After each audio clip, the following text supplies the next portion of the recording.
welcome back to the channel. I'm your host, Zach Markowski, and today we're getting into some philosophy. It's basically in line with everything else I put on the channel here the last few days, and what will likely follow as subject matter for days to come.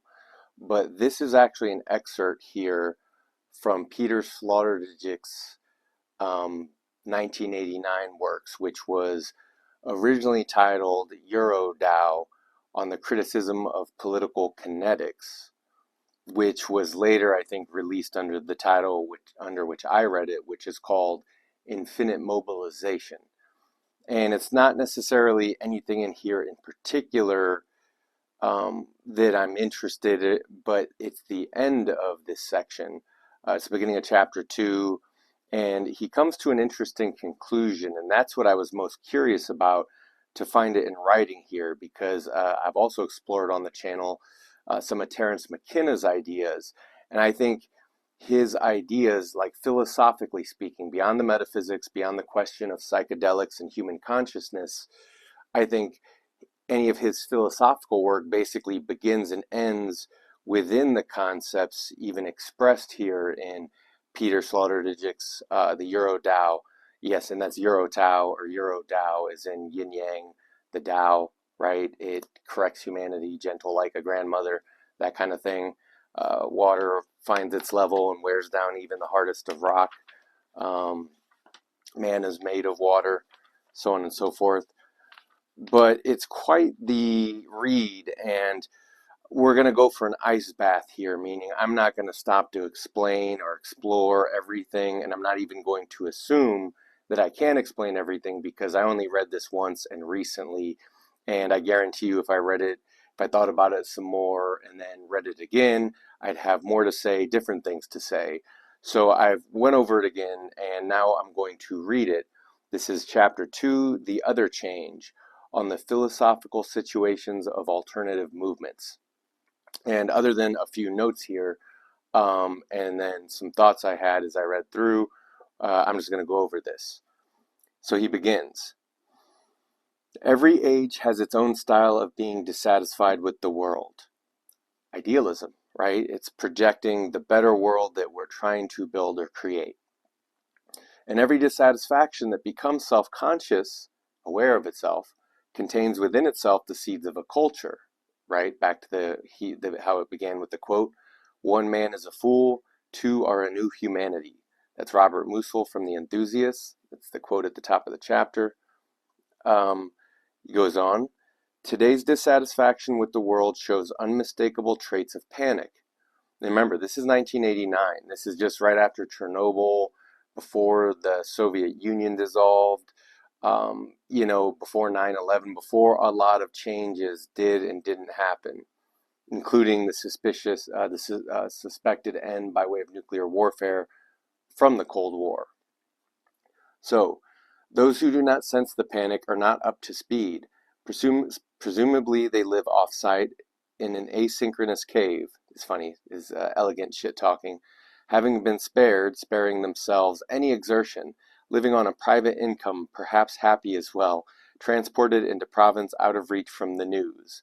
So he's saying people who feign to be disaffected or unaffected, he's saying they're subhuman. That's what he's really saying. From a philosophical perspective, you don't mention these things without taking them to their logical conclusion. To avoid panic, one would have to trust one's small good fortune. One would have to have the old psychological immune system that uses intermediate worries to protect itself from big questions. Simple repressions, right? Covered this. But immunity to panic is rare nowadays, as is any believable unworldliness, metaphysics. Whoever reads the newspaper and eats mushrooms is already contaminated. Even those who are constructive-minded can get no further than a little bit of positivity against a panic background. Goodwill no longer has a common denominator with the course of the world. People are too cynical, people are too jaded, people are too needy. The reality's been in people's faces too long even. All of this says that panic is not a symptom of mass hysteria, nor does it present a personal case of the nerves. See, this is where I agree. I think what I mentioned with Carl Jung, is that I think his diagnosis is wrong. It's not that these are mass hysteria, or the word that came to popularity in recent years, mass psychosis formation. That's not it. I'm going to keep reading. Speaking in classical terms, it is a constitution of the objective spirit, articulating an adequate relationship of the intellect to the matters at hand, and should the spirit lose its composure at what it discovers, it is right in this matter.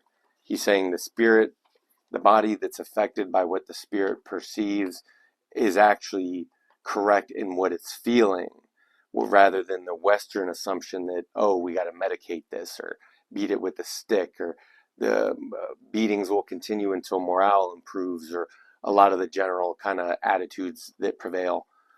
So he goes on. It is the same with panic spirit as it is with Lessing's father, Galodi. If you don't lose your mind over some things, you have no mind to lose. Panic proves to be the obligatory way of being of a consciousness that delves into its time, into our time, right? He's talking about the present rather than living in the past or being checked off like most people kind of figure out to do, living in the back worlds, right? And then in this world, they protect what they have, and they don't share. And that is why panic cannot be adopted or discarded like an external code, the possibility of inciting or appeasing it being illusory. Its very nature is to be beyond manipulation because it is older than all calculation. Ultimately, panic is not born of scaremongering, but the other way around. Interesting premise. In panic, we discover a fundamental feature of the truth about the present historical moment, and even more so an aspect of the truth about the brittle historicity of contemporary existence. If we are gripped by panic, then it has become clear to us that historical time dies with us in such a way that at its end, barely anything will have happened. Our history, all that we are and have, will one not too distant day not have anyone for whom it is something that has happened. And I'm thinking about this, by the way, from the perspective of coming from when people were crying about computers and technology and being afraid of the internet. A lot of people wanted to and did stay in the old world. They kept their newspapers. They never wanted to get online. They never wanted to sign up for stuff, right? Some of us were there and some of us remember what it was like before all these changes, and then what's happened since. This also relates to a lot of McKenna and also Marshall McLuhan's subject matter, how media has shaped and changed the modern world more than anything else, or the environment too, thus man. But I'm going to keep reading. This is why panic arises. And insofar as it arises, it is the intelligent tinge of the moment in which we realize how time trickles away for us into the realm of might as well have never been. And that's dashed, right? One statement, one phrase. Something would only have happened to us if a future exists that retains its past, memory, right? Our present as its origin. Such retention has been the great work of the civilizational imagination, which ensured that what has been remains as happened, right? We're putting a stone monument up so everyone can remember, let's say. To remain as having happened means to enter into memories. But since we cannot rule out the absence of a future that remembers us, panic peeps into be the signature of the present time as an inevitable feature of it. Before the panicked worldview, the entire historical context disintegrates, and the usual impermanence of things suddenly turns into a panicked impermanence. It is as if a black hole appeared in time, into which all that has happened within time disappears. And this is where artists and thinkers and scientists kind of peer into their own worlds and create their own worlds that kind of exist alongside everyone else's kind of common conception of the world. This is kind of McKenna's stick, right, with the hallucinogens and seeing if there's anybody home at all, that kind of thing. And you can see what came of his movement is everyone else kind of did the same as always. They learned their lessons. Culture doesn't give away rights. It's not your friend. It primarily exists to limit consciousness in the allowable range of thoughts, feelings, expressions, language, right? and ultimately that if the whole point is to build security and barriers between you and what you want to live in the world and what everyone else is fighting for or against, right? That it is, as Terence McKenna says, a fire in a madhouse.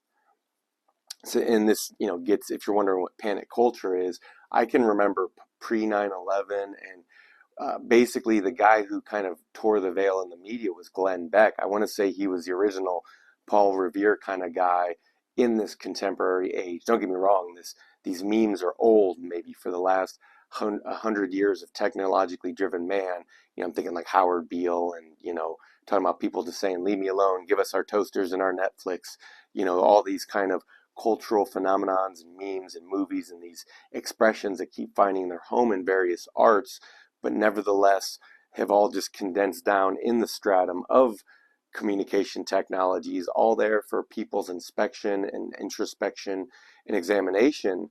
So as everyone has become saturated in the modern malaise, and I'd say that modern panicked atmosphere, especially post-internet, post-9/11, post eschatology of history, shockwave and time wave zero, post all infinite mobilization, and all these concepts where it's basically the modern people, modern man realizing his position over and over again, that history and time died with God, and Leviathanism and a certain sort of twisted eros, as well as a body of psychopolitics and a body of knowledge remains. But perhaps I'll save that later for a theory on evolution. But back to what he's talking about with this in 1989, because we were just picking up the pace then, right? Our culture hadn't become, we were already light speed with television, but we weren't light speed and sound bites of constant manipulation and pushing yet. Yes, there were advertisements everywhere. Yes, the world had been propagandized since the telegram, and I think mainly the radio came into existence. But in terms of mass movements meant for millions of people on the scale of which mass manufactured culture had never existed, to even question, does this work? Does this get us anywhere? And again, the last century of mobilization should show you where it got us. And he's saying it's a culture of panic, and it's going to set in more acutely.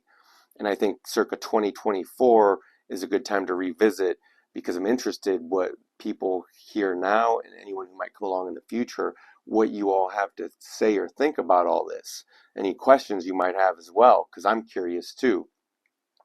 So he's talking about vertigo in the background, a tear in the film of representations, right? Like a hole in hyper-reality itself, in which people start falling out of. A flavor of unreality and emptiness.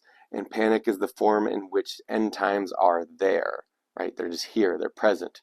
For the insightful zeitgeist from now on, right? It's not just imagining that Christ will come, it's that we could hit the buttons ourselves. The broader species could. But simply, panic is the post-Christian neo-pagan version of the apocalypse, right? And every new sign is a bad star, right? Everything's an impending disaster. It arrives at the same time as the reactualization of Greek motifs from the ancient fund, and occupies the space left open by the receding Judeo-Christian interpretations, or I'd say misinterpretations, of the last things. Ever since the time has run out for historical messianism, right? Where's what became of kings and queens, especially the metaphysical ones. People eventually lose out patience, and they want to drag the spiritual world into the physical world. And McKenna's dig would be to say that this was the shadow of history. And I think of something Viktor Frankl said, quoting Goethe, that he said it's not enough to treat men how they are, because that's treating them too lowly. Essentially, it's not really a compliment or anything at all. It's, he said that's the writhing worm, if anything. But what he said is you have to treat them as they should be. So there's the idealism. That's also the whip. That's also the correcting agent. And maybe that can be done man to man. I like what Bukowski said, that there's no saving the world. Like there's politics and pipe dreams, and the only way you can save the world is one man at a time. I tend to think he's correct, and that's ancient. From father to son, from father and son to family to tribe to culture, right? We're supposed to share in these things, but these things have been vaporized over time and swallowed by commercial uniform monoculture. And McKenna says his exact words were post-history, pre-apocalypse. So if you're wondering what Peter Sloterdijk's talking about here, he's that position, post-history, pre-apocalypse. It's exactly what everyone understands when they say there's one ending, right? Everyone buys and builds more weapons. What could that mean? Is the world safer for it, right? These sorts of things. So he goes on. Um, Ever since time has run out for the historical messianism, the bell of panicked worldly experience has tolled once more. This was McLuhan saying this retribalized, disintegrated world would force everyone back into an existential experience. It's forcing people, whether they're capable of it or not, to be seekers and finders. And if they can't find, what are they left with? Nihilism, pessimism, emptiness, right? So he goes on. This explains why today's style of dissatisfaction with the world can be nothing other than a panicked one. And circa 2024, if you're familiar with what's on social media, what's on people's minds, what are their concerns, it's basic survival at this point. So when they say panicked one, it's for good reason. What is not explained, and this doesn't even get into the question of like how many people are missing out on having a house, mating, all the normal things that people forever said civilization was about. What is not explained, however, is whether a panicked consciousness that pushed through to self-affirmation could be the stylistic principle of post-Christian culture. It's almost a question on Zarathustra. It's almost a question on Nietzsche. I think anyone who's in the know would understand that, especially if they've read Sloterdijk's other book, Nietzsche's Apostle. But I'm going to keep reading. Even less is said about the question of whether the movements that present themselves as alternatives contain enough mental substance and lifestyle, right? Commercial culture, politics, basically the shallow and narrow bounds of what's available. To bring about an alternative culture from their new attitudes to the world in which the attitudes to life and interpretations of being human would take shape for the coming millennium. Basically saying, like, is there any model for humanity? Is there any way of life? Or is there any meaning to be had here in these seemingly massive phase transitions that I don't even know that people just vaguely understand how serious it is and how much things will be changing here. So it kind of goes on. Only one thing is certain: the macabre undertone in the phrase panic culture is not without reason. He's got a footnote here, but I didn't print those, so I'll save them for later. This undertone not only insinuates the shift from religious apocalypse to post-religious panic, but it also foreshadows with an uncomfortable realism the coming era as a kind of earthly purgatories where sinners who can still be rescued must undergo dire courses of treatment. For one can only describe the due learning processes of the kind found at the level of great social and political systems in terms of a diabolical autodidacticism, right, a devilish self-learning, which he's going to get into. In this view, the historically moved planet appears to be something between hell and adult education, and honestly, adult daycare, and those in the future will testify to this. Never mind what I think goes on as medical butchery in terms of how they diagnose certain conditions and certain medications to fix these conditions, but where the poor souls have to memorize the conditions for their own survival through a disastrous self-study. So there's your devilish autodidacticism. To repeat, where the poor souls have to memorize the conditions for their own survival through a disastrous self-study, right? Talk about get-rich literature, or what's it called, self-help literature. In connection with these scandalous reflections, we engage those employed at the alternative front in a historical conversation. Why? Because it must be shown how the most militant dissatisfactions with the actual have a share in a very old history of dissatisfaction with the state of earthly affairs. The current alternatives are to some extent the partners and to some extent the heirs of epochal alternative movements whose beginnings date back to the rise of advanced civilizations. Consequently, today we are dealing not only with trivial efforts to reform bad global conditions such as fill the history books, but also with the completely newly constructed and organized alternative to a previous alternative movement. Ecologists, autonomists, fundamentalists, the neo-religious, green pacifists, All of them get caught up in a very distant history of revolts and revolutions, right? Slave and master dynamics and dialectics, right? Old world conceptions, the prehistoric view of life and whatever remains of it in its petri dish, where an older dissatisfaction with the world has already created its classical expression of it. So do you understand that? All of them get caught up in a very distant history of revolts and revolutions, where an older dissatisfaction with the world has already created its classical expression of it. So it's like it's already said and done. History's already recorded, and people want to basically live there in those kind of fantasies, like it's some back world, like it basically becomes a new metaphysical world because those forms and ideals, sure as hell, and I understand, seem a lot more elegant than what's alive and well today in massive numbers, right? The classical world dealt with much smaller numbers. There was no mass manufacturing. What was there was actually valuable. What was created was valuable. What was intelligent was rare and valuable, right? They had a lot of things against them that weren't on their sides, yet they survived regardless to celebrate and to create art. Now I'm getting off in the weeds, but those weeds are the essential, which make me think, and I should read The Greek State by Friedrich Wilhelm Nietzsche next, because it's basically the truth of civilization is well understood 2,500 years ago, both the tragedy of it and the comedy of it, and the ridiculous and absurd comedic misunderstanding thereof. But we're here in the connecting with the present, which is a culture of panic. Consequently, today we are dealing not only with trivial efforts to reform bad global conditions such as fill the history books, but also with a completely newly constructed and organized alternative to a previous alternative movements. To positively define the philosophical locus of today's alternatives, we must distinguish between two kinds of alternativity.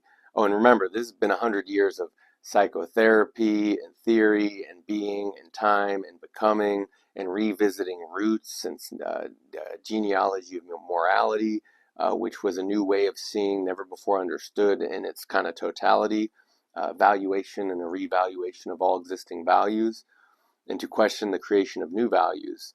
But we must distinguish between two kinds of alternativity. The first, or metaphysical type of disagreement with the world, moral, which is taking that transcendent image and projecting it backwards to try to whip you into the future, right? To drag those kicking and screaming, because we see through all of history, those who don't learn to survive, those who can't get along with new technologies, new ways of doing business, new ways of living, what happens to them? They go extinct, they get killed off, they wind up on the outskirts, or they remove themselves and find their own way of life, or try to escape, or whatever the conceptions are. But these things have always been part of the human world. And so from here, he says the metaphysical type of disagreement with the world, which aims for transcendent beyond worlds or utopian counter worlds. I like Nietzsche's Superman because it's more realistic. It's just evolution. It's understanding that man doesn't stop here. He's a bridge and not a goal. And there's no way, unless they do something pretty science fiction, which that the worst people would would want to live forever, right? But it goes on. And the second, or poetic type of disagreement with the world, the poets. If you're familiar with my channel at all, I've been talking about this pretty much since day one, right? Difference between artists and capitalists, so on and so forth. But he goes, the poetic type of disagreement with the world, which sees the track that shows the way out in reality itself. And this goes back to him questioning, what could be the aim of the panic culture, and what was it like is there anything to be gleaned in these phase transitions of uh, global, massive, industrial, technologically driven, increasingly artificially intelligent human civilization, where everything's scripted, right? Scripted between Coke and Pepsi, and that gives you your reactions and your reactions to your reactions. And as he's going to get into here, the creations of doers out of deeds, or fictions that people just can't identify with, which is part of the problem of disaster education. So anyway, panic culture. And notice that he says art is the one that actually shows the way out in reality, right? The other one is conceptual, abstract. It's a misnomer and a gross error of language. Whereas in this one is look around you. What if this is as good as it gets? Could you accept it forever? Anyway, going on here. Panic culture, or how much catastrophe does a person need? Let us begin with the succinct thesis. Today's alternatives are already the children of catastrophe. Think even environmentalism. By the time anyone thought of creating a regulating body, the damage was already well done. What differentiates them from earlier generations and makes them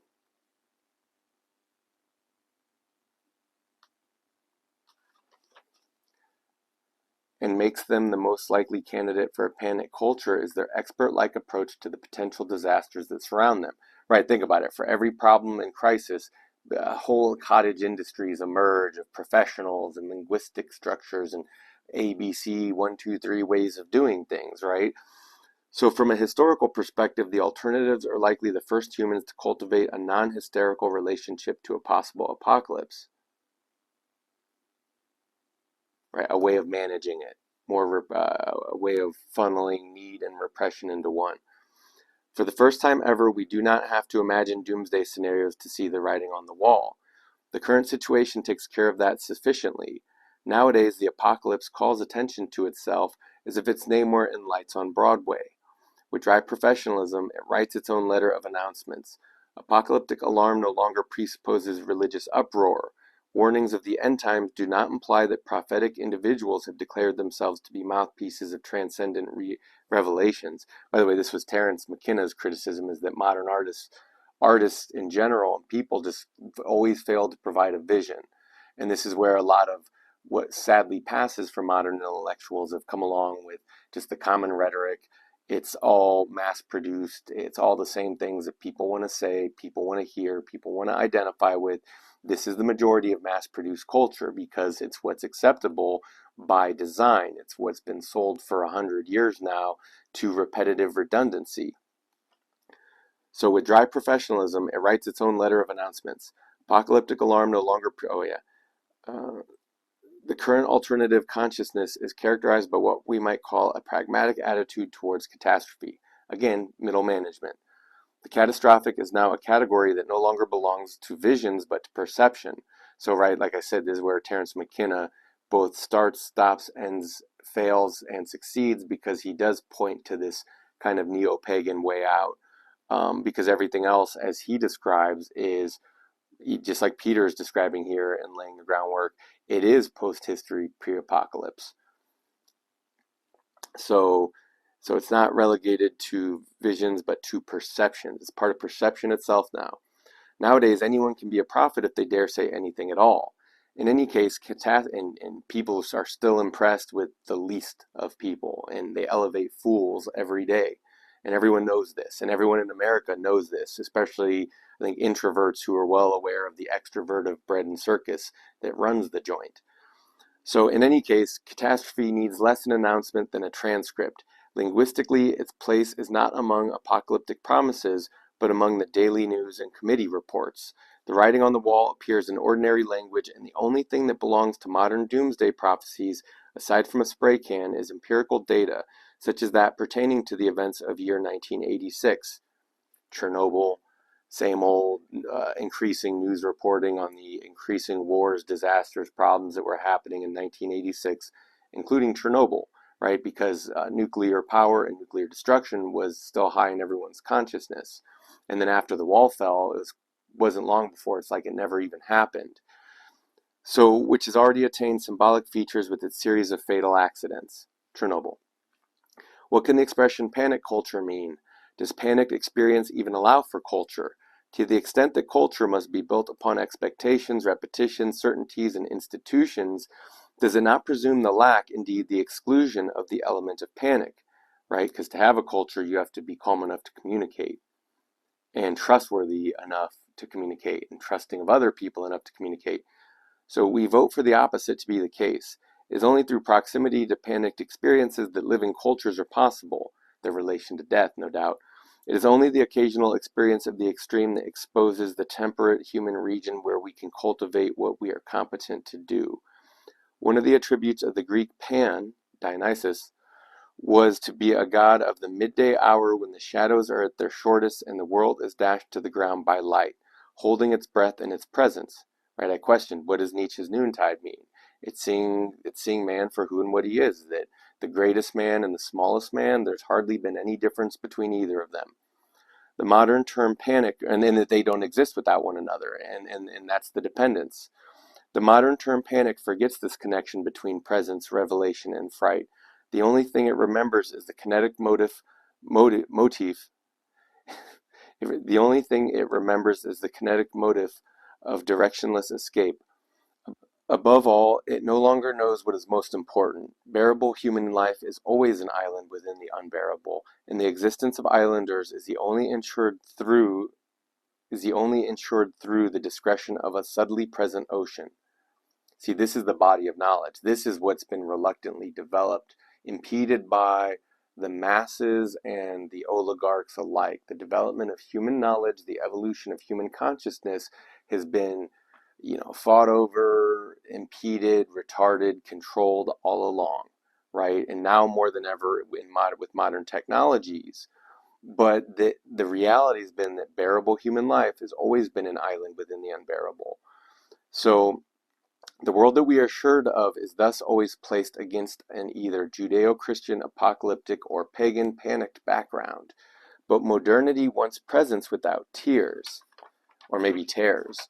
It sees culture only as a state of being where the existence of faucets answers the question about the origin of water, just as the problem of the origin of truth, in quotation marks, is taken care of through the dealings of scholars. A panicked culture would be immediately recognized by its respect for faucets. After all, it is possible that when you turn one on, the ocean comes out. It would be no different with the sciences, especially since they have been generating things for a long time now, under which the world has the same right to cower as humans and animals once did under the panicked Greek light of midday. That's Dionysus. People think he's not real. A few questions are now inevitable. Does alternative culture then need catastrophe? Does it secretly approve of disasters, as people sometimes fear to be the case? Does it have to be addicted to calamity because only this creates a climate where alternative ideas gain popularity? I think that's like the fighting of memes, right, to survive. Is catastrophe essential for the introduction of a new movement, like a teacher who eventually convinces even the most stubborn minds of his or her lessons? Do humans need catastrophe because they must be educated and can only be educated by the schools of the worst possible scenarios?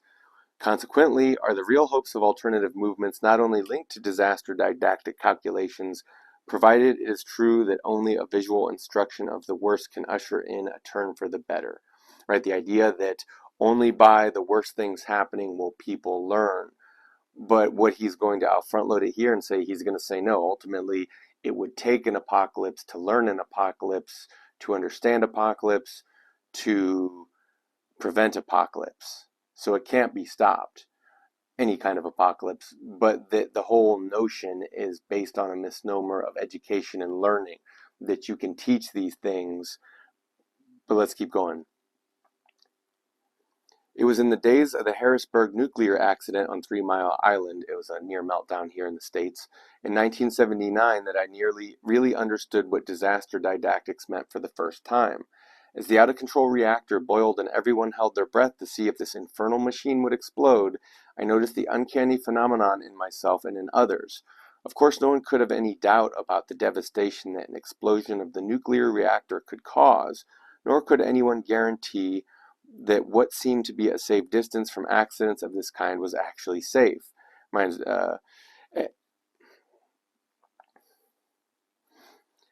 yet at the time of Harrisburg, there was an option in the air in favor of the catastrophe. One could sense a sly sympathy with the explosive substances in the reactor casings. And you can see this in people with notions of karma, like people enjoy seeing pain inflicted as punishment. So it was as if the deadly radioactive substances not only represented a physical quantity, but also contained a culturally critical message that deserved to be released. The small amoralist neurosis in the face, right, you deserve it, right, these kinds of thoughts, this will learn you. The small moralist neurosis in the face of the defective nuclear reactor was therefore not just a milieu-specific perversity, not just a sign of pyromania or evidence of an inclination towards the macabre within the human nervous system that is characterized by ever stronger stimuli to gain arousal. In it, a whole way, right, he's talking about overstimulation. I think I covered Tool's song Stinkfist. And I think I have a few good ideas for songs lined up next, including Zappa's. If you've never heard Frank Zappa's, what is it? Is it The Slime? Listen to The Slime.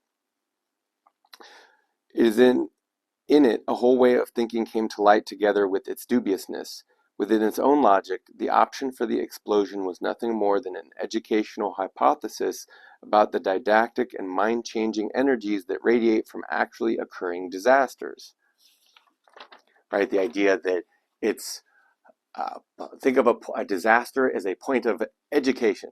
And when this education strikes, its blast wave expands outward, educating people with the forces of nuclear bombs, I suppose. But that's not how that works. Only through Chernobyl did the underlying disaster pedagogical implications of Harrisburg come to light. Indeed, if the worst has to occur before relearning can begin, we're going to read and educate you, then from this perspective, the Harrisburg incident was not bad enough. Because the big explosion failed to materialize, the Harrisburg disaster could not reach the level where disaster didactics, also hindsight's 2020, right? Develop its grim calculations. Oh, should have done this, could have done that, blah-de-blah. It is a level where one believes that compelling connections between misfortune and insight can be formed, right? Or the idea that no one listened all along, because it's not like there haven't been intelligent people putting up signs saying, hey, if you go over here, you're going to die. If you don't listen to us, bad things are going to happen. If you don't check this out, you might miss out on something important, right? These words of wisdom and the knowledge and the wisdom, it's there, but it's spread out, and especially amongst a very wide and shallow culture that is based on a lot of manipulation and psychological programming. But he goes on, so the disaster failed to materialize.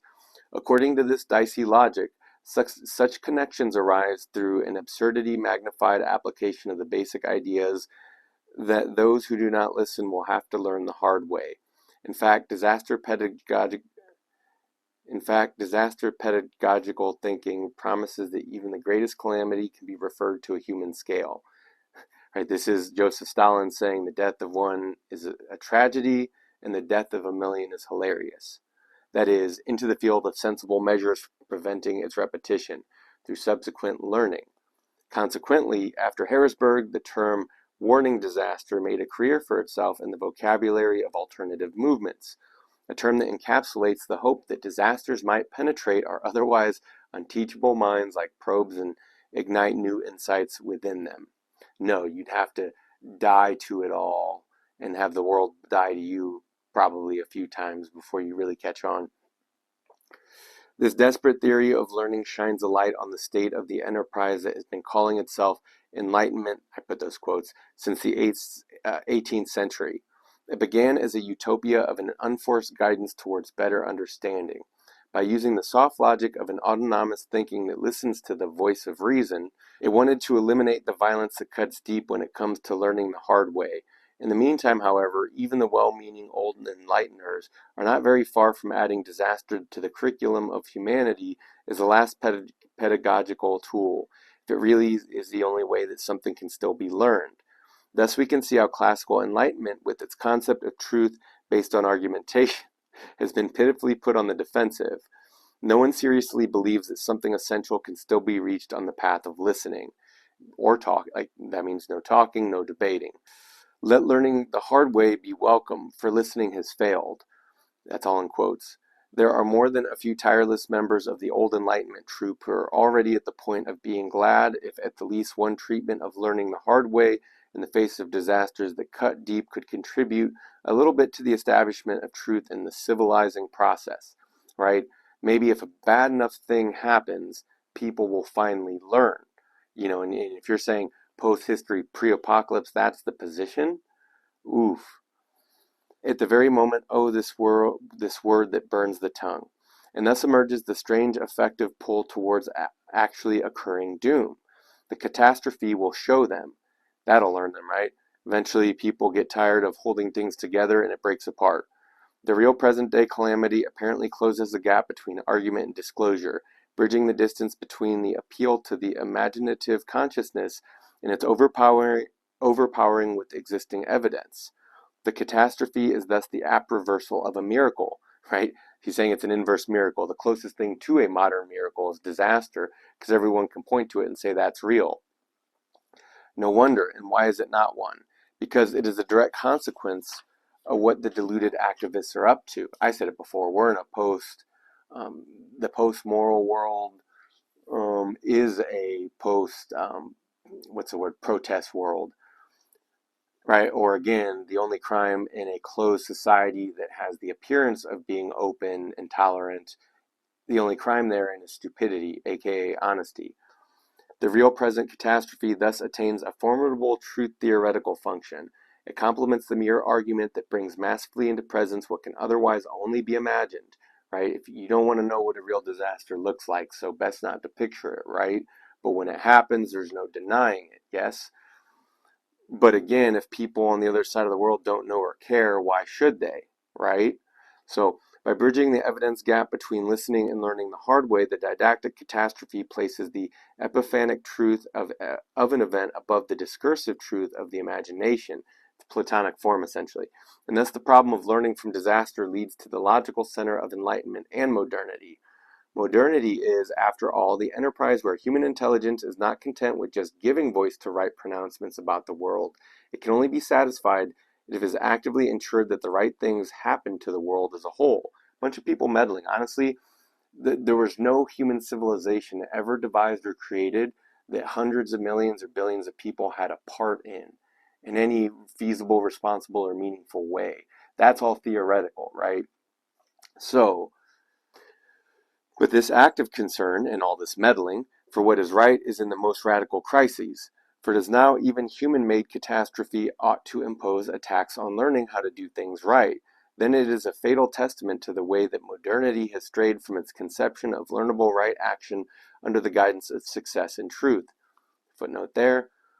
The hope for a way to learn from the worst thing at the very last minute is difficult to distinguish from despair about the possibility of learning at all. And maybe it's closer to it's a roll of the dice, and maybe there's a life raft, and maybe there's not. Those who can survive, survive if you can. I think a lot of people and things are just going to die off in the years to come, a lot of them without continuing to pass off their genes or their memes, and it's going to be upsetting to everyone because I think history is generally upsetting to those who play a part of it or consider themselves embedded therein, at least in some way. And where missing that connection, it probably is the nihilism, the meaninglessness, the insanity, the disconnect. Four brief comments will illustrate the risks and limitations of disaster didactic thinking below. It is only from the failure of this desperate learning theory that the reason why alternative cultures will only be possible as a panic culture becomes plausible. These observations are commentary on the question that is on the lips of every contemporary. What more needs to happen before something happens? Right? That's like saying, can we get it over with yet? Practically oriented, it could also say, how big would a catastrophe need to get before it radiates the universal flash of insight that we are waiting for? Right? The theoretical enlightenment. From what point on would disasters be the self-evident grounds for radical mentality-changing insights? How bad does it have to get before it can get any better? Does it have to get bad at all? Does the underlying link between misfortune and insights have validity? Honestly, like he said in the beginning, philosophy is about taking it and dishing it. Those who seek an easy time, those who seek comfort, they're not going to understand. They're going to be having a hard time and a bad time. It is clear from the very first remark how problematic an answer is to these questions would be, indeed how problematic the questions themselves are already. Clearly there is no quantitative measure that could be adopted as the didactically sufficient size of the disaster. In various ways, the conscious minds of humans, right, there's nothing that encapsulates the species or man as such. The whole thing's a general fiction, which he's going to explain, which is rudimentary, but in modern terms with how remedial things generally are. It's just necessary to cover the basics, even though to anyone uninitiated, it'll cook their noodle, it'll blow their mind, possibly lead to ego death if they go far enough. Presumably, the silent ability to stay immune to disastrous evidence, or presumably, the silent majority always stays outside the possible radius of damage of great disasters, right? They're unaffected. Literally not just they're protected from effects, they're protected from affects. They can't feel it. Additionally, the citizens of the modern epoch have long experienced their era as a fateful event that cannot be mapped onto any reasonable will. Right? Whose will to what ends, so on and so forth. The second fatalism that is dawning on all sides belongs to an awareness that realizes the extent to which things already occur differently than one might think. Oh, you mean one doesn't know everything? One is like anyone else, learning to trust their own instincts and intuitions and bodies and senses to discern what the truth may or may not be, regardless of what the other billions of warring bodies and competing bodies have to say about it. Moreover, the most powerful groups of modern societies have politically, ideologically, entrepreneurially, and vitally invested so much in the most dangerous mobilization techniques that even accidents on the largest scale must not cause any doubts on the grounds of principles about the course and speed of the civilizing process. Meaning, you got to crack a few eggs to make an omelet. That's always the case, right? Revolutionary change, industrial change, artificial intelligence change, right? Eggs are going to get cracked. In these circles, mentalities exist that are irreversibly extremely set on mobilization. In the bunker of their automatic responses, they can hold their own against any agitation, right? Because they have their cause, they have their purpose, they have their aims. A bunch of groups and groups warring for their piece of the pie. Even evidence of actual disaster ricochets off such structures. For them, revelation does not take place. In the end, minds are tougher than facts, right? In modern terms, minds are so tough that they can develop all the alternative facts they want. Fake news, right? There's so many ways we could frame this warfare. And those who did not want to listen when it was still possible will always make themselves immune to learning the hard way too, right? Whose ego can tolerate it, right? Almost no one. The average Westerner is an egomaniac who's taught that their being and soul, and by proxy, any play of their culture, is more important than existence and the future and their children itself, right? That's how egomaniacal monotheism in Christianity has been. If these considerations are true, then the insinuation that Harrisburg was not yet bad enough to learn anything decisive from becomes doubly transparent in its questionability, doubly transparent in its questionability. Obviously, catastrophe is conceived here as a quantum which, according to allopathic principles, produces stronger effects at higher dosages, meaning the greater the impact of education, the bigger the shock wave. So the bigger the dose, the more the education. And I have a good story I'll share shortly when we arrive at the point, but going on here. With this logic, we immediately get into the most uncomfortable escalation. The victims of Chernobyl will have been lying in terrible agonies for a long time when a zealous didactics announces itself and says, Chernobyl was not terrible enough either, because after all, the international organization of soldiering on is holding it together more determinedly than ever, right? Like, hey, what are you going to do? Like, life goes on. People got to hustle. People got to make their living. You do your part, you'll get paid off, and people will forgive you for existing. So the relentless consequence of this can only be that more has to happen. But to what extent? The pedagogization of disaster eventually also fails because of an aesthetic subversion. Since metaphysical or moral meanings for major accidents are no longer available to us in the modern age, images of disaster can no longer be easily provided with a moral key. Like, we've seen it all. Like, by the time you see Mickey Mouse in a gas mask and the Dark Lord Cthulhu reduced down to a plushie, you've seen it all. So to the extent that the readability of catastrophe ends, their phenomenal and aesthetic visibility is revealed.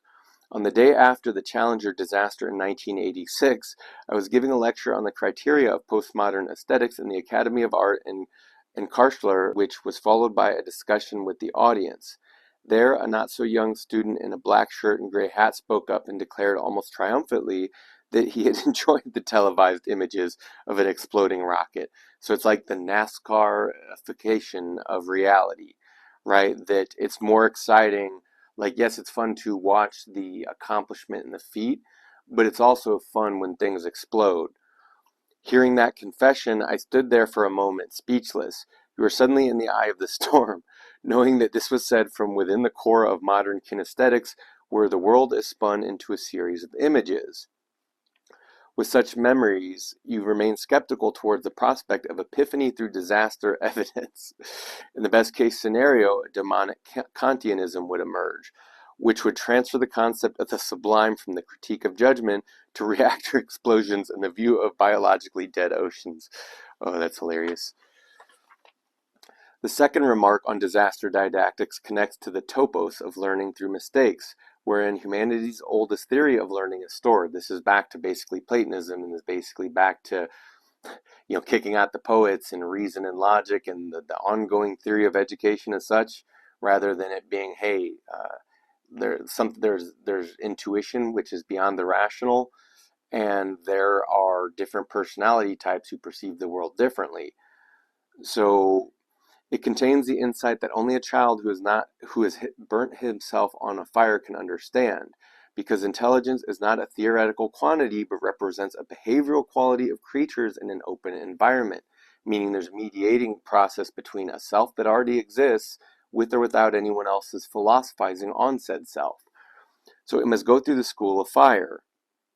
With that, then those are like words, debts, values. People are laden at birth by culture, right?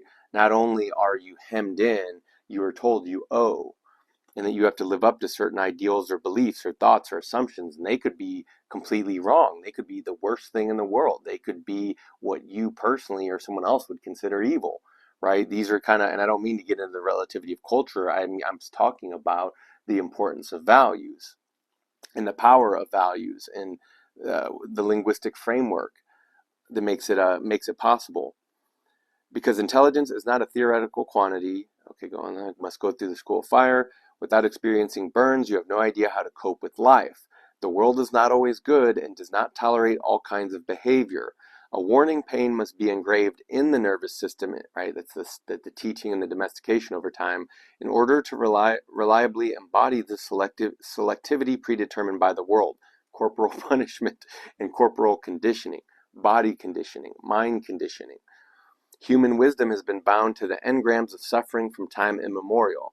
Thereby, disaster didactic thinking seems initially justified because it is based on the assumption that humanity makes sense of nuclear damage in an epoch-spanning learning process.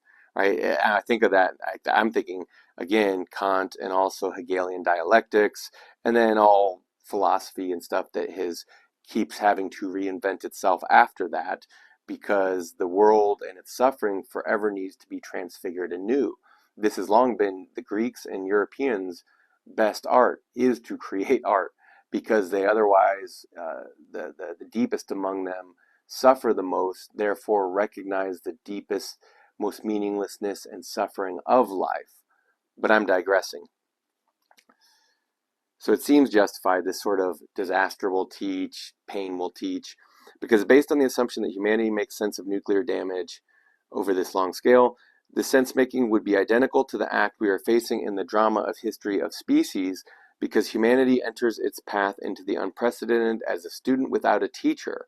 It would have to teach itself what it cannot learn from anyone else. It must endure being fated to an autodidactics, a self-learning, as a matter of life and death. Its goal of study sounds like a fairy tale. It is supposed to transform itself through its own power from a coercive community of deadly stupidity into an ecumenism of intelligences.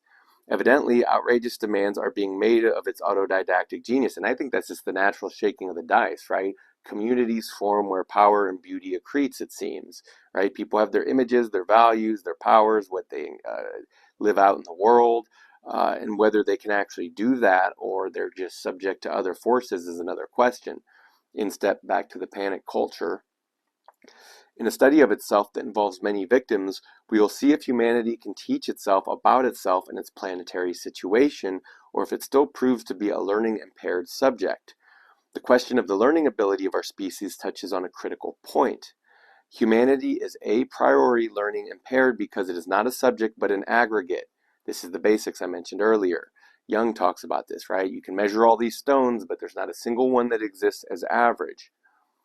When we speak of humanity, we are creating a general term that can only haunt speculative sentences in the form of an allegorical subject, right? It becomes artistic, it becomes aesthetic phenomenon, or religiously moral phenomenon, which is a position of weakness. Sentences that the age of enlightenment made carefree use of, right? This is the abuse of moralism and turning the Christian religion on its head. Haha, look at all these hypocrites. We're at new levels of irony and oxymorons. But he goes on. What appears to be a crisis of enlightenment universalism today is in fact a transition from the study of humanistic allegories of the species to that of a hard ecology of local intelligences. So he's kind of saying people are actually waking up to what man is and isn't. And all these theories and fables will be slowly being blown away over time in theory. Now, it's not that the species itself will learn, it's that small groups and small cultures basically surviving this impact, this point of education, like a meteor, right, that wipes out the dinosaurs or any other species.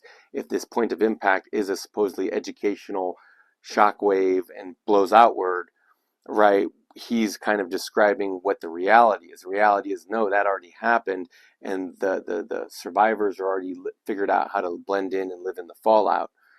So this ecology begins only after the completed insight that humanity has no self, no intellectual coherence, no reliable organ of wakefulness, no self-reflection capable of learning, no identity-building common memory, right? The collective unconscious isn't some mystical pool that people are connected to. The body is the body of knowledge. The mind exists in the body. The body exists in context of environment and all the forces that shape it. Here I am holding this paper, and I could question, did I print the paper, or how much did this paper shape me presently, in the past, and into the future, right? How everything around us touches us, you know? I could speak from those sorts of senses of sensitivities, but I'm getting off in the weeds again in psychology. So he's actually tearing down these notions of education, traditional ethics, and especially as it pertains to education and mobilization therein of a culture and a people. So this is why humanity cannot be wiser than a single human being. Indeed, even as a whole, it cannot become as wise as an individual who has learned the hard way. Right? And I've said it before that civilization was understood 2,500 years ago. Some of the most brilliant minds to date still lived 2,500 years ago. I know people like to think modern people are smart and now they know better, and it's easier to make more all-knowing people, but it's really not. It's a huge investment. It costs a whole civilization to create a few brilliant minds. That is why humanity cannot be wiser. Yes, the aggregate we call humanity has no body of its own with which to learn the hard way, no hand by which to learn firsthand, but rather a foreign body, right? It has to take on foreign information, outside suffering, right? Which generally most people don't want to do, right? They don't want to go another round in the ring. Its place of residence, the earth, which does not become wise, but transforms into a desert, the classical model of learning from harm collapses before this fact. All future learning processes at the level of the species will be fraught with an almost intractable problem of transmission. And I think this is a subspecies problem amongst our species. The question of how acquired and embodied intelligence can be transferred from one who has become wise to the unwise. Back to the idea, we talk about genetics to no end. We don't talk about it scientifically. We say it in the culture like, ooh, good genetics. Look, someone's beautiful, intelligent, smart, talented, they got a good immune system. You can go on down the list and be like, that's good genetics. And we know it to be true, but it's kind of, I guess, seen as too scientific or cold maybe, or too vivisectional even. But more generally speaking, how individual insights can be incorporated into social institutions and technical systems. Only individuals can be wise. Institutions are well designed at best. So again, all these systems thinkers, all these people who keep looking to the future saying, I know numbers are the answer. More managerial, more AI, more this, more more bugmen to maintain the bugmen. These kinds of things, at best you can well design it. But when the whole thing was designed to be factory farm efficient, yet wrap people up in cobwebs and spider webs, to intentionally take their time and give them minimal value in return, to me, that's a profound statement on how the culture values humanity, time, human sentience. And that's to say not at all. But going on, the third remark concerns itself not with the subjectlessness of humanity, but the subjectlessness of disaster, meaning what the people who suffered it are those who suffered it and survived it, and those who died. So why would anyone else care? If I may use this manner of speaking, our everyday understanding shows an inkling of this when it follows its usual habit of interpreting great disasters in a fatalistic way. We think of fatality under the schema of the anonymous event. In contrast, it is crucial for disaster didactics to view even the most massive disaster under the schema of personal action. Disaster as event does not have the same grammar as disaster as action. On the first, we say it happened. It fell upon us. On the second, someone did it. Someone let it get to this point. See, and that's the Christian part that perks all metaphysicians' ears up, all moralist ears up, all political ears up, because only when you have a scapegoat can you mobilize. It is only when the disaster has a subject, you could say a culprit, that it makes sense to interpret it as a stimulus for self-critical relearning. Oh no, now we have to reevaluate ourselves in the light of these shadows that we can't see. In order for learning to become possible after disasters, a subject must be assumed that sees the disaster as their own and refers to it as their own deed. Only disasters that are committed by someone can form this arc of reflection. It gets dark and deep. I'll tell you a story, which confronts the perpetrator with themselves while bypassing the event. It is only disastrous action that creates the recourse which presents the seemingly impersonal calamity to a particular subject as their previously hidden true reality. Basically, it means until you can point out that, hey, Oedipus, the knife is in your own hand, they're not going to believe you. But that when that happens, they'll be too dead to know it. Right? So understanding the disaster, therefore, means setting in motion a kind of Oedipal investigation, only insofar as the disaster that happens is an indirect crime that does the investigation expect metanoia, rethinking, metanoia, like personality transformation. It was kind of something like that amongst the Greeks, and in Christian terms, it's like repentance and conversion. Think about Saul of Tarsus going from maniacal Christian killer to maniacal Christian promoter, right? Either way, he's a maniac. Uh, Rethinking and repentance from an unconscious or hybrid perpetrator, right? And that kind of gets to the heart of the mania. Thus, right, and what did he do? He began mobilizing forces. He began recruiting people. He began writing letters. He began converting. Thus, here is in any thinking that judges morally, both the interpretation of the event as deed and the identifying of a culprit are indispensable. Nietzsche, genealogy of morals.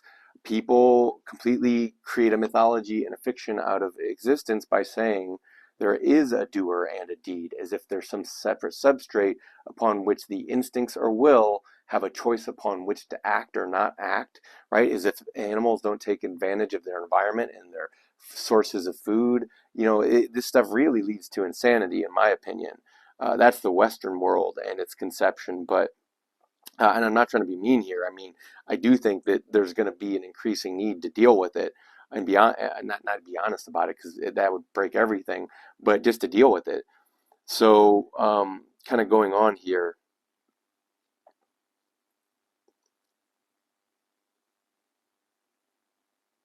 Thus here, as in any thinking that judges morally, both the interpretation of the event as deed and the identifying of a culprit are indispensable. Scapegoatism.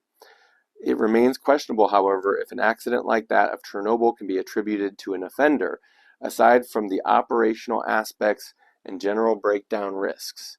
Isn't Chernobyl also a result of the epistemological and social cultural developments in an anonymous and unattributable way which build upon premises that are thousands of years old and lead to nuclear technology? Yes. Conceive the forms, carry it out, do the math, get the bodies, make them work, right? It all applies.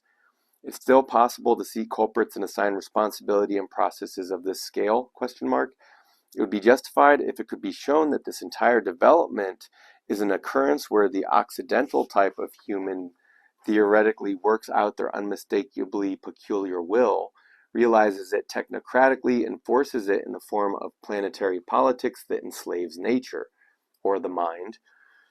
The perpetrator could then be identified as the subject of a Western culture of will and understanding and traced back to every single citizen of modernity, provided that each of us is made of an objective complicity with which imperialist nature consuming ego. With this imperialist nature of consuming ego. No, I think that's the bad conscience that everyone hides from. No, not me, but they all played their parts. They all took their payout. They all kept silent where they might have or could have opened their mouth or done something differently. No one lives by, hardly anyone lives by their self-created values here, and almost no one lives by any collective or cultural values here.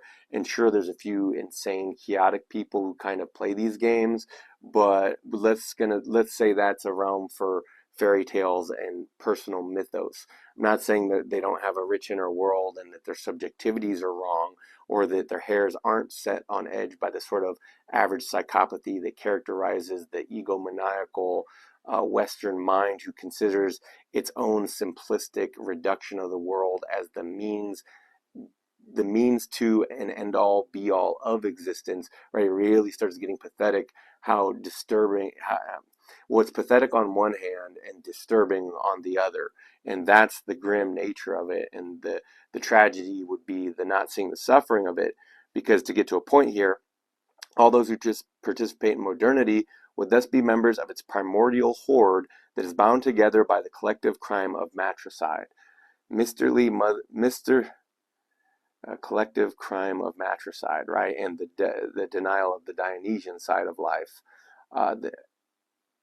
And in another way, I'd say this is the story I was mentioning, the example that my son and I were watching a documentary about a famous gangster who, hurt, killed, damaged a lot of people, destroyed a lot of lives. And there he was being interviewed in this documentary after having reformed his life. And he said the way it happened to him, mind you, that this conversion takes place after he already had killed and hurt countless people. And then one day, I think he was about to kill who he described as his son's good friend's father. So there he is about to kill this man. And only then, when he personalizes it in that light, only then does he suddenly realize, oh, this is what it's like to hurt people. I've been hurting people. And the way he said it, you would think it was the simplest or most obvious thing in the world, and that the good people of the world who lack an imagination of not only their fellow man's evil, but their fellow man's ignorance or not caring or out of touchness, the fact that so many what we would describe as good, moral, or in many cases naive or even cynical people, the way some of these people are, they have no idea what people are capable of. They have no idea how criminal minds work, because the idea about a criminal mind is it's a free mind, right? It actually exists outside the bounds of law, right? So it's not conforming to what's expected or demanded and to be conformed to. But that's a story I wanted to share. And if people don't understand that, that means that most criminals actually live closer to something like their own self-created values than anyone else. But in this case, it was a man realizing what the effects of those actions were. And that the way he said it, again, it was disturbingly hilarious. But going on here, let us assume for a moment that, because we're almost to the point, let us assume for a moment that it could act this way with the speculation presumes. Don't we have to break off the investigation and follow the modern culprit self into the fate of its self-becoming? What was awake in the will to dominate nature in this culprit, right? The idea of putting culture and man in stasis and denying nature change flux, the Dionysian. Who or what gave the culprit the weapons to do their deed? What history could in the end turn this dominant subject into master of nuclear fire as well? How was the will for domination positioned within it, and what instances of takeover provided access to exactly this desire and this ability? Is a compulsion to desire perhaps prior to this will to power? Is a certain formation, yes, it's instinct, I'd say, and memory. Is a certain formation of a self by its very nature as disastrous as a nuclear reactor explosion? Yes, I think I've said it before that arguably when culture itself is the production of drone-like individuals, the worst thing to happen to a culture is an individual, right? They mess everything up. They bring first principles back into question. Does this self that has attained the power to destroy nature not also happen to itself like an anonymous disaster?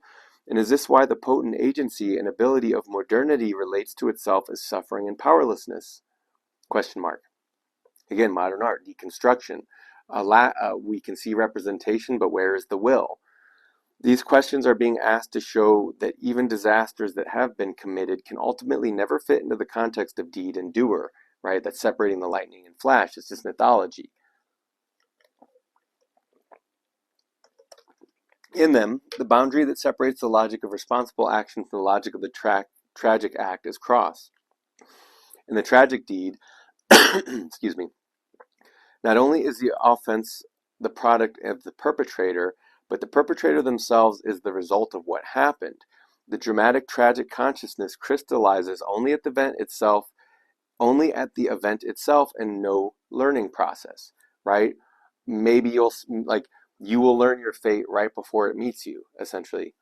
Follows because the tragic deed makes it, or maybe it's seeing where your arc rises and falls, I guess, in the larger stage drama of life, in the way it's conceived mythologically or narratively to an individual in their memory, right? Those repression, those points of memory and reference I've discussed before. It's clear that the disaster and its perpetrator are made of the same substance. Thus, Chernobyl could belong to the tragedy of ability and desire, where the doers in their disaster emerge from the same happening, from the history of cognitive mobilization of the subject and the planet, mutual arising, the Eurodao. The fourth remark pertains to the relationship between truth and disaster itself. If disaster didactic sheds a light on the agony of the Enlightenment, then an agony of truth is simultaneously at play. In fact, the idea that disaster reveals something is only so suggestive to us because we have always associated revelation in Greek, apocalypse, with truth, right? It's Dionysian, it's the Bacchus, with truth. Truth insofar as it appears, as has ever been presented as a coming to light or being evident. Often it drives people to madness. In this respect, every kind of enlightenment contains a drama of light or illumination. Without this without this photological element, right? The notion is seeing here, it's subtly spiritual. We would not know what knowledge means at all and why it always is the bright side of things that faces in the direction of knowledge. If for us the possibility of realization of truth is tied to the coming to light of previously dark things, then the younger enlightenment as light emitting process has also made extensive investments in this lighting model of truth. But we are witnessing the death throes of truth. The old alliance between light and truth, the photological pact of Occidental rationality, right, that we come to see it, that artists reveal it, that anyone knows anything about anything at all, has been torn ever since we have been able to use what gives light to bring death. Nuclear weapons also make philosophical history. From a photological point of view, truth takes place as an event of exposure on a three-step scale.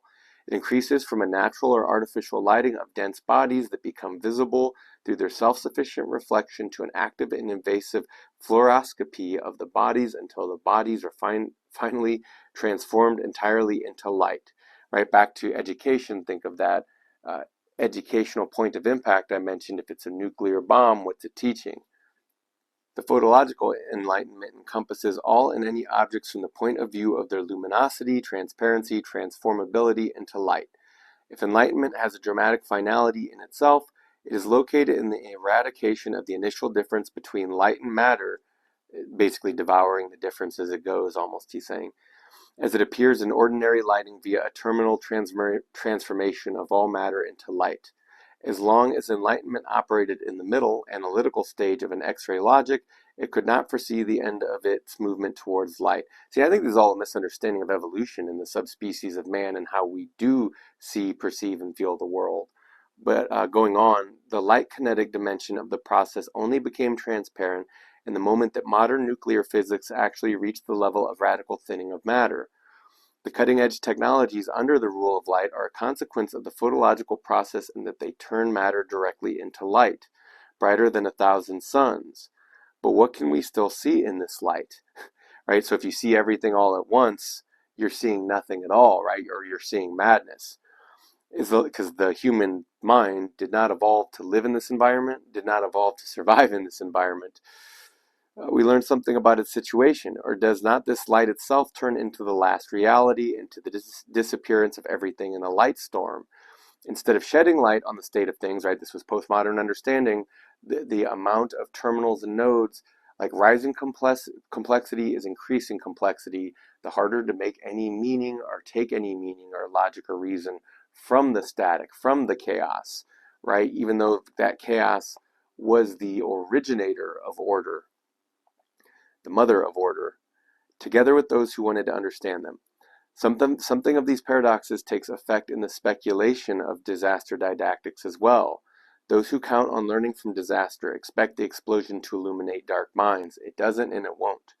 The warning disaster is itself supposed to be the disaster warning. The actual occurring transformation into light is supposed to critically examine our civilizational process. Those who follow this logic to its conclusion will arrive at a fatal conclusion. Only an apocalypse could act as a convincing warning against an apocalypse. Back to what I said when I front-loaded the beginning, only an apocalypse could prevent an apocalypse. The logic does not compute, the reasoning does not follow. Only an actual disaster could provide evidence for a truth that must occur both apocalyptically and in the present in order to become completely true. Thus, the only disaster that makes sense to all is a disaster that nobody survives. So only disaster would prove the truth that people find peace only after death, or something, apply your lesson, right? So, what rushes in to fill the void, right? Talking about extinction level events. So this is interesting because McKenna kind of applies here again, talking about, he said things will become so rapidly moving that it becomes the overwhelming phenomenon in the world of 3D space and time, meaning what was formerly just a dream and a guiding vision eventually became a technocratic reality, pulling us forward to whatever future humanity we're going to be, and that the broader species as a whole is going to be, because there's no such thing as a broader species, right? There's divisions and boundaries and lines everywhere, even though everything about light speed culture is dissolving these boundaries as quickly as they can be reestablished or established to begin with. So Terence calls this the omega point, the transcendent object at the end of reality, where finally that the changing force and speed of it completely outpaces any human ability to manage it. And maybe, I don't think he specified, but maybe even the perception of being able to manage it, which gets back to our panic culture, taking it home here, because finally we've arrived at the end of the section that I was excited to get to begin with. I only read everything else, so there's at least a tiny bit of context. If I was really taking the time, I would take days to discuss this at least. But I'm going to keep going because we're almost there. When all of the possibilities to transform disaster into pedagogy are played out and have been understood in the context of their necessary failure, right? That it couldn't have gone any other way. Yes, decadence is real. Yes, decadence isn't real. Say it however you want it. Civilization's been going downhill for 25,000 years. What are we going to do about it? So when all the pathways for the history-making reflex of fleeing forward will be blocked. So he's saying only when everything is played and failed out, and the idea of fleeing forward to whatever possible brighter, better, idealistic future we're going to escape to, only when all those options are gone and we can't see anymore, right? We can't see them any longer. Only then will that impulse of making history be blocked. The powers that produce the catastrophe and at the same time want to be saved from it suddenly pile up on top of themselves. See, I think this was McKenna. This was his time wave zero. If it is not save yourself if you can, which was his message, I think. That was, Terence McKenna ultimately was saying, save yourself if you can, because there's no saving them or this. That's what he was saying. And at the end of the day, it plays out like everyone else. For all history, People are hungry for their piece of the pie, their survival, their family. At the end of the day, they put their ego over existence and other people, and you can see that in the history, both the post-history and the pre-apocalypse. Right? And if you also want to understand, you could read Schopenhauer's Educator by Friedrich Wilhelm Nietzsche, a series of essays, Untimely Meditations, for, again, it might as well be the precursor to this book right here. So it is not save yourself if you can, but recognize the situation. And this is where the moralists try to make everyone feel bad about it. That becomes a slogan of the age. And thus the situation emerges where panic consciousness could develop into culture, right? And the whole point of culture is arguably art, which is to make existence bearable as an aesthetic phenomenon. So everything before that point remains the bourgeois. Oh, and if you're curious, this relates to me talking about the aesthetic ideal and how that has shaped humanity. Prior in time, that those aesthetic ideals, the religious impulse, was part of this infinitely fractal, recreating, civilizational making force that stood in the shadow of its ideal self that it was trying to create into the future by way of replication. So everything before that point remains the bourgeoisie with rocket ships. So he's saying basically until we have no more real avenues, it's just people speculating on escape. And like I said, this is where McKenna begins, ends, and also finds his escape. It is only through the experience of panic that one is freed from didactic illusions, right? It is the bridge to a consciousness that no longer hopes to gain something from disaster, right? There's nothing to learn there. There's nothing we can teach there. And then it's like everything about taming modern man and educating them in these larger institutions is about declawing him, as if trying to declaw man is what prevents disaster. Again, it's pathological, arguably. It's institutionalized pathology. Certainly, and then what the divergence therefrom becomes a new form of pathology. To cover it again, it is only through the experience of a panic that one is freed from didactic illusions, right? There's nowhere to go. Here everyone is, all evolved, nowhere to go. It is a bridge to a consciousness that no longer hopes to gain something from disaster. Certainly no civilizational critical revelations, right? Because the idea is all of the state, the idol culture, it's about managing and prosthetics, but it's not the same as the wisdom of the body and the knowledge of the individual. Like what he said, you can't institutionalize wisdom. Bodies can be wise, cultures and groups cannot be. Panic culture begins where mobilization in the form of a permanent flight forward ends, right? So no more escape into the wide open future, no more fantasies. For this reason, no more backworlds. For this reason, the history of a panic culture would play the role of the chronic end of history itself, right? Because again, we have to keep recreating the fantasy as we're just surviving day to day, right? There has to be a story, there has to be a rhyme, there has to be a rationale, there has to be someone assuring people, there has to be authorities, there has to be people managing the herd, because that's the thought process, that's a rationale. You have whole systems of judges and lawyers, parasites from top to bottom to help make it all work. So for this reason, the history of a panic culture would play the role of the chronic end of history itself. The kinetic motives that have heretofore made history would be tamed in by way of an explicit culture whose efforts would be to prevent the invasion of new history-making impulses from precisely the post-historic knowledge of the catastrophe of historical mobilization. Basically saying a new in crowd who realizes how dumb everyone is and tries to slap their hands away to say, no, cut it out. You guys are nothing but a menace. It's almost like this is history's truth. This is the realization, is that it's a big game of keep away because people are a menace to themselves and one another. So this is what I have highlighted. All of that was to get here and say this.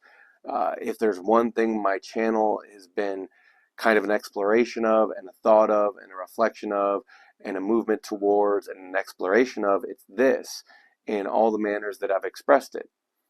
This, a previously esoteric form of consciousness referred to as enlightenment within spiritual jargon, and a generalized term for a non-generalized kind of person, would become a public matter. In a panicked ecstatic culture, entire populations would perform an act that was previously only done by a scattered few. The leap of consciousness through time to the end times, right? Seeing the end. It's seeing and knowing the end. It's having the Oedipal vision of the tragedy. and the subject's exit from the causality of flight and hope. Thereby, the post-historical culture of panic would be the only alternative to the culture of historical mobilization. Right? Like the idea that you're going to escape death, you're going to escape the mobilization that needs the mobilization for its infinite mobilization. Uh, so, which already has no more history left ahead of it. Just a countdown, right? Post-history, pre-apocalypse, neo-pagan, withering Christian. Thereby, still strong economically, still strong. I understand that these are still all powerful forces in the world. Mass numbers, vague forces, generalized words for things that aren't even real other than conceptual words that make sense only because in written language, one E is the same as every other E. But in real life, no one's E looks the same when they write it on a piece of paper, right? So, to go over one more time, thereby, the post-historical culture of panic would be the only alternative to the culture of historical mobilization, which already has no more history left ahead of it, just to count down. So it's ever more conscious, sentient, self-aware beings waking up to our post-historical, pre-apocalyptic conditions, what that means for them as individuals, and any of the other rare and hidden individuals that they're looking for, that they want to appeal to, that they want to connect with, that they want to marry, that they want to have kids with, right? Because people are very different in what they seek in the world and what they settle for, you could say. But basically, Peter Sloterdijk is predicting a point where I think the cultural hysterics will reach such an absurd pressure and volume that it basically pushes people out the other side of reality, because they see that it's all pre-manufactured, it's all fabricated. There is no escape. There's no going backwards. There's no stepping in the same river twice, and there's no more fabricating metaphysical, Platonic or Neoplatonic ideals to go forward, because we are already standing within an overwhelming shadow of both that manifestation, is disaster, and its aftermath, where the most where ultimately man's knowledge becomes complete in the disaster, which is the final destruction of the body of knowledge, which is arguably what mankind has been fighting all along. Shadows on the cave wall, against himself, against intelligence. And I think the stupid in the end, the stupid, the absurd, the infinite mobilization, and the sheer need of people and their desperation, I think that knowing the ending of the story, this is what makes it a tragedy. It's not that the hero dies, the hero is just living, the hero is being himself. The tragedy is that stupidity wins out. That would be the real tragedy of anything resembling enlightenment. But it's long been said that there's many kinds of students, and a certain type is no different than a coat hanger or a rice sack, or in other terms, that even the grass and the shrubs, those with nothing to say and who seem to just stay still in their motion, have their own work cut out for them as well.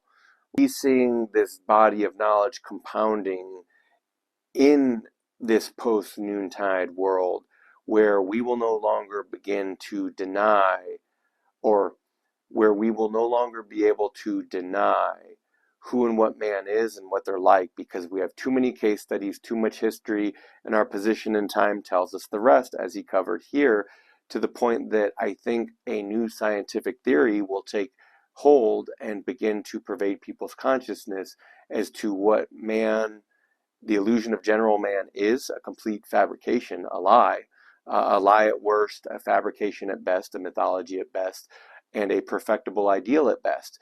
Goes back to Goethe: you treat man as he could be because it's too little to treat him what he is. We can't be a laughing stock primate forever. We couldn't be a dumb brute forever. We couldn't be an unthinking, unreflective ape forever. And that seems to all end in a fire in the madhouse. But that was the price for being so creative and brilliant to begin with. So I think this was set in motion long ago, and we're just coming back home to ancient wisdom. We're coming back home to our ancient place here. And it turns out that humanity was never separate, but belonged all along. And as if to prove a point, he tried to render himself separate. And with the panic culture, people will find their home here. And so for those of you in the future finding their way here, I'm just curious, what do you make of it? What do you think of it? I can't help but see that these things have already happened and are continuing to happen, and nobody's going to stop it. So anyway, thanks for checking out the channel. Welcome or welcome back. And I think in some of the videos to come, revisiting some old ideas as well, getting into new scientific theories, I don't think anyone in the world will want to or like hearing. But because we don't stop here, like anything else, the ice needs to be broken. So I'll catch you on the next time, and thanks for checking the channel out. Take care. Bye.